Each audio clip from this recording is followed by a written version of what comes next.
Hello বন্ধুরা, good morning. দীপিকার family থেকে আমি দীপিকা, রানাঘাটের ছোট্ট একটা গ্রাম থেকে তোমাদের ভালোবাসা আর আশীর্বাদ নিয়ে আমি আমার নতুন আরও একটি ব্লগ শুরু করে দিলাম। আমার নতুন আরও একটি ব্লগে তোমাদের অনেক স্বাগত জানাচ্ছি। দেখো, সকালে মোটামুটি বাসি কাজকর্ম হয়ে গেছে আর গাছগুলোতে আমি জল দিয়ে দিচ্ছি। এই গাছগুলো বাবুর আর আমার ভীষণ শখের, কারণ গাছগুলো খুব আশা করে বুনেছি যে গাছগুলোতে ফুল হবে আর সেই ফুল দিয়ে আমি ঠাকুরের পুজো দেব। আর আশাতেই তো মানুষ বেঁচে থাকে না। আমরা যে কোনো কাজ তো আশা নিয়েই করি, তিল তিল আশা নিয়ে আমরা কিন্তু এক একটা দিন বেঁচে থাকি। আমার মোটামুটি সমস্ত কাজকর্ম হয়ে দেখো আমি ঘরটা মুছে নিলাম আর এখন চলে এসেছি গপুকে ঘুম থেকে তুলতে। আরেকটা কথা তোমাদের বলে দিই, বাসি কাজকর্ম সেরে আমি কিন্তু চলে গেছিলাম একটু মর্নিং ওয়াকে। আর নিজের জন্য এটুকু সময় তো দিতে হয়ই। তো যাই হোক, মর্নিং ওয়াক সেরে এসে দেখো এখন গপুকে ঘুম থেকে তুলে দিলাম। ভালো করে গপুর হাত মুখ ধুইয়ে ড্রেস পরিবর্তন করে গপুকে টিফিন ব্রেকফাস্ট দিয়ে গপুকে বসিয়ে রাখলাম। আর এদিকে দেখো মাছলা কাকু চলে এসেছে কত মাছ নিয়ে। আজকে অনেক মাছ ছিল, পাবদা মাছ, রুই মাছ, অনেক মাছ ছিল। যেহেতু আমরা বেশ কিছুদিন রুই মাছ খাই না, তাই তোমার দাদাভাই আজকে রুই মাছ নিল। আর এদিকে দেখো অন্বেষা রাগি রাগি মুড নিয়ে চা বানাচ্ছে। আর অন্বেষা যেহেতু চাটা বানাচ্ছে, আমি চলে আসলাম বিছানাটা গোছাতে। ঘরের সমস্ত কাজকর্ম হয়ে যাওয়ার পরেও যদি বিছানাটা না তোলা হয় পরিষ্কার করে, তাহলে কিন্তু ঘরটা খুবই নোংরা লাগে আর কিন্তু একটা অস্বস্তি অনুভূতি হয়। তাই দেখো আমি একদম পরিষ্কার করে বিছানাটাকে গুছিয়ে নিলাম। আর ভাবছিলাম যে আরো দুটো বিছানার চাদর কিনবো, কারণ একটা চাদরই বেশ কিছুদিন ধরে পাতা থাকে, আবার ধুয়ে আবার এটাকেই পাতি। দেখো আমি চলে এসেছি রান্নাঘরে রান্না করতে। আর এখানে হবে রুই মাছের ঝোল, উচ্ছে আর মিষ্টি কুমড়ো দিয়ে ভাজা। আমি রুই মাছগুলো ভালো করে ধুয়ে নুন হলুদ মাখিয়ে নিয়েছি।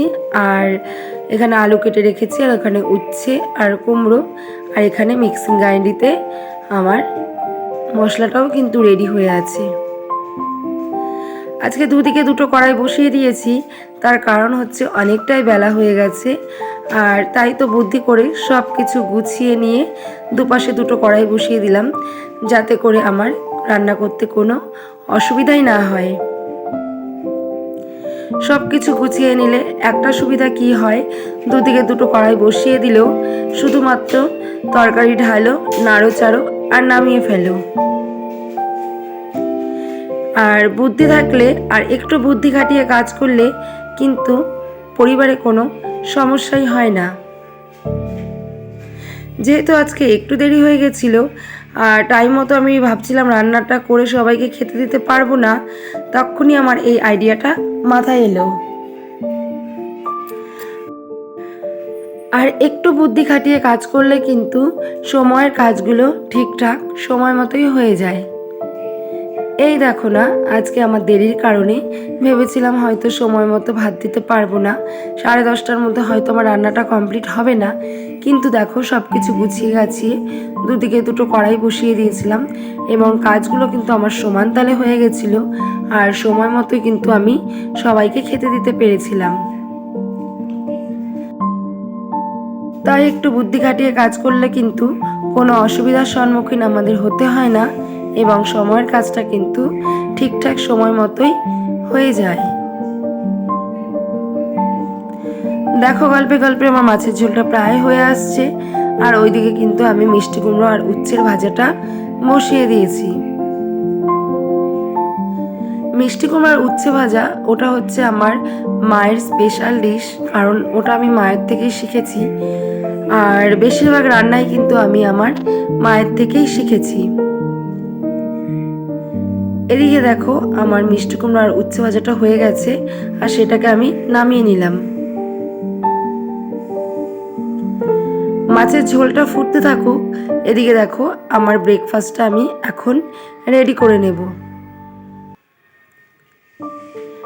এটা হলো ওটস, আর এর মধ্যে আমি অনেক কিছু মিশিয়ে একসাথে একটা ব্যাটার তৈরি করে নিয়েছি, আর এটা দিয়ে বানাবো আমি একটা ওটসের রুটি।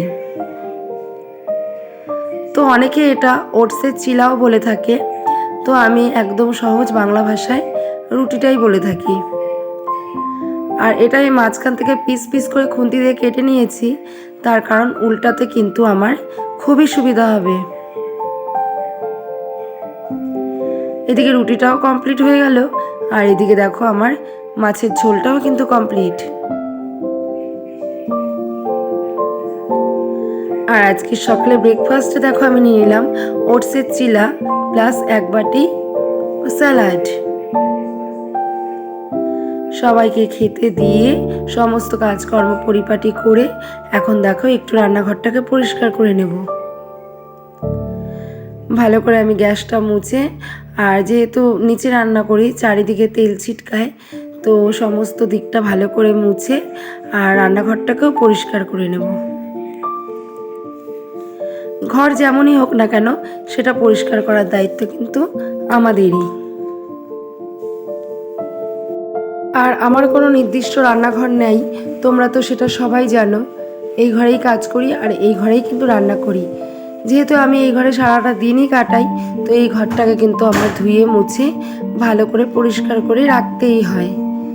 তো চলো বন্ধুরা, আজকে সকালের কাজটুকুই তোমাদের সাথে শেয়ার করলাম, আর দেখা হবে আবার ঠিক কালকে সেম টাইম নতুন কোনো ব্লগ নিয়ে। যদি ভালো লেগে থাকে তাহলে লাইক কমেন্ট শেয়ার করে দিও। এখনকার মতো টাটা, সবাই সুস্থ থেকো, সবাই ভালো থেকো।